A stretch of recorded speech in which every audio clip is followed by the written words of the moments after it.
that the asteroid is classified as an Apollo, which is considered to be the most dangerous class of space rock that's set to cross the Earth's orbit. The asteroid's path is too close for comfort. It actually changed course with something called the Yarkovsky effect. And if you heard the interview with Avi Loeb, he basically reinforced the Yarkovsky effect can happen. According to a report, the Yarkovsky effect is when a soft force of sunlight can steer an asteroid into Earth's crossing orbit and drastically alter the layout of the paths across the solar system. Now, in theory, asteroids that are larger than 35 meters across can already pose a significant threat if it decides to hit a town or a city. Chances are it wouldn't. Okay? If something big were to happen, it would happen in the water.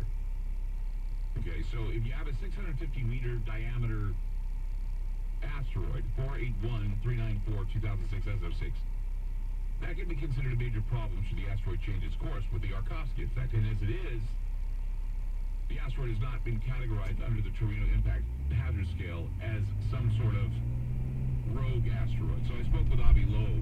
We interviewed him last hour, chair of Harvard's astronomy department. And he was generous with his time, working with us all the time on the program, giving us accurate information about what is happening in the skies above us. He said that we are in constant danger of being hit with something, maybe not on the level of an extinction level event, but something that could easily hit an unpopulated area or maybe the ocean.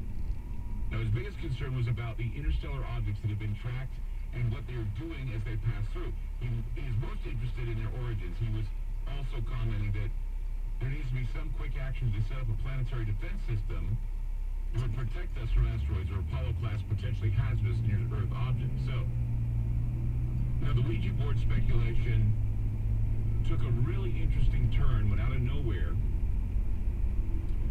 science, or actually NASA, reported that planet Earth tonight or tomorrow is going to pass through a comet's tail that's starting on November 21st, as we speculate about.